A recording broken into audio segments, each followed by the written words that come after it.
Did you know that up to 30% of people with lower back pain are dealing with a disc bulge or herniated disc? If you're tired of the constant pain and want a solution that doesn't involve surgery, stick around. Today, I'm going to share 3 powerful ways to relieve disc bulge pain and get you back to moving comfortably again. A disc bulge occurs when the soft center of a spinal disc pushes out towards the outer ring. This can put pressure on nearby nerves, leading to pain and numbness or tingling in your back, legs, or even arms. It's one of the most common causes of back pain, especially as we age.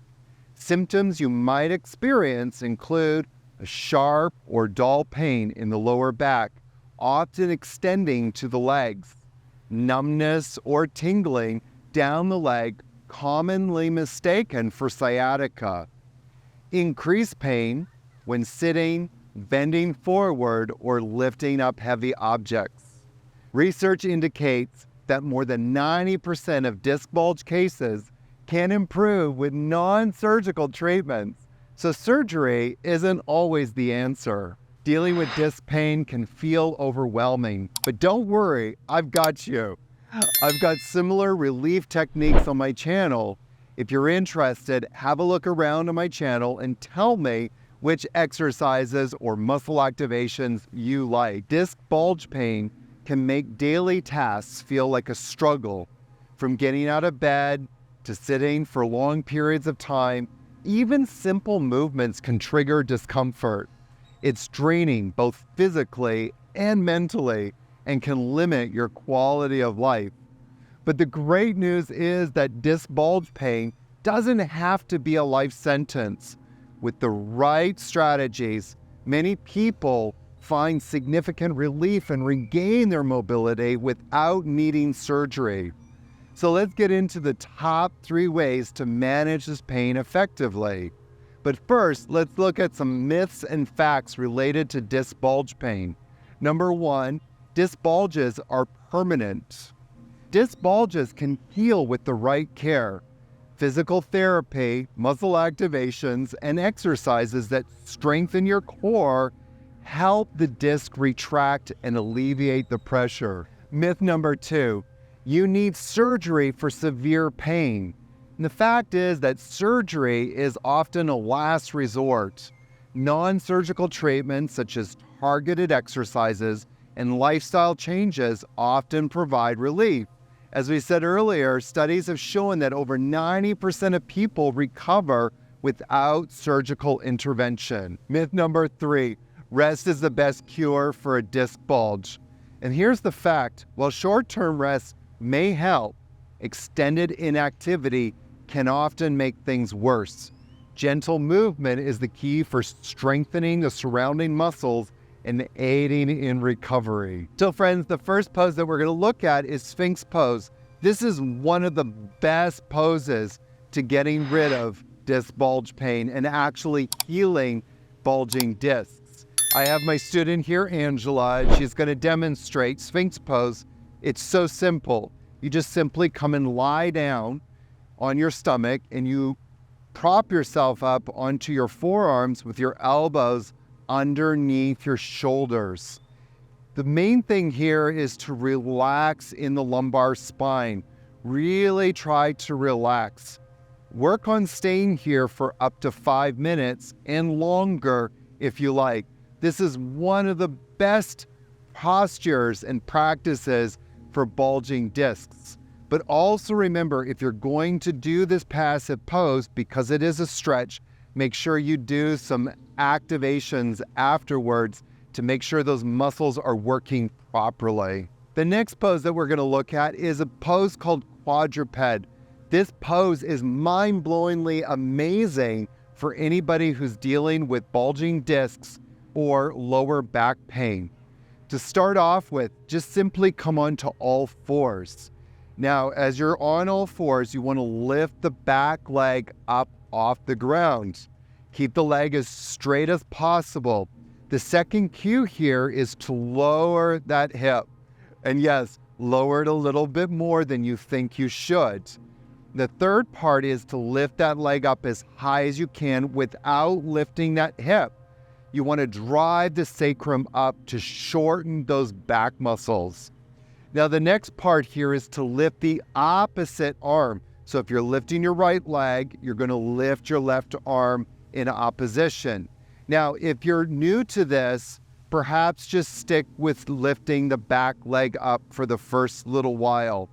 But if you are lifting the opposite arm, the fifth thing is to lift both arm and leg up as high as you can.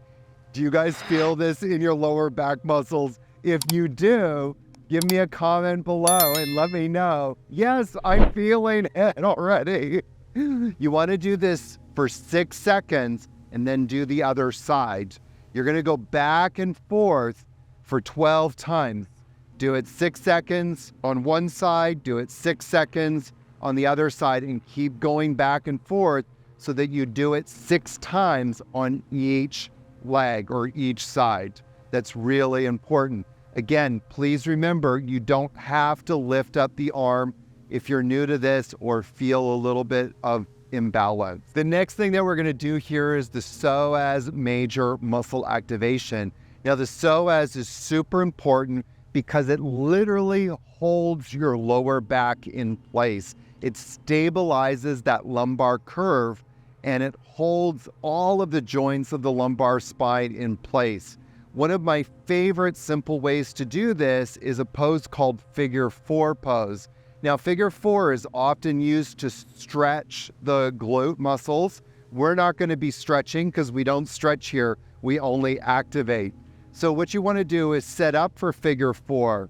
Leave the opposite foot on the ground while bringing one of your ankles across the thigh. So if we're going to use the right side or the right psoas, I want you to bring your right ankle across your left thigh just below the knee. Now bring your left hand towards your right knee and then bring the right knee towards that hand.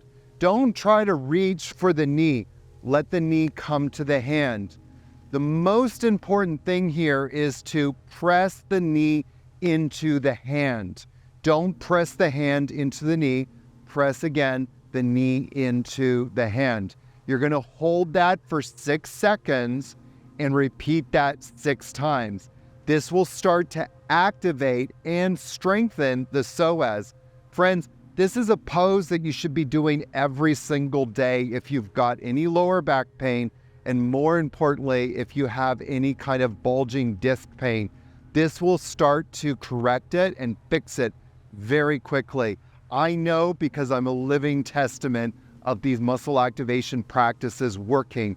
These are what I use to get over my lower back issues and my bulging disc issues, and I know that they're going to work for you. Friends, let me know if you're feeling the activation by commenting yes below. So here are some tips to manage your pain. When dealing with disc bulge pain, keep these tips in mind to manage your symptoms.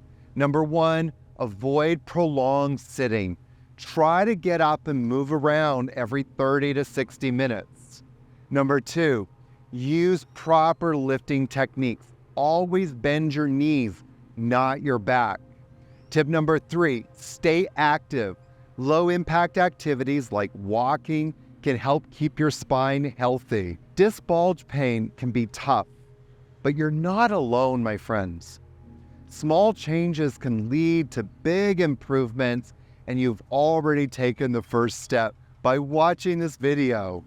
Keep practicing these exercises and see the differences for yourself.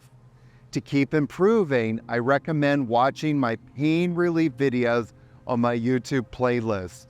It is a complete set of exercises and muscle activations that require less time and give more results. Have you tried any of the tips that worked for your disc bulge pain? Please share your thoughts in the comment section below. If you want a full guide to pain-free living, explore my online training to strengthen your body and eliminate pain for good. Don't forget to like and subscribe and hit that bell for more pain relief tips.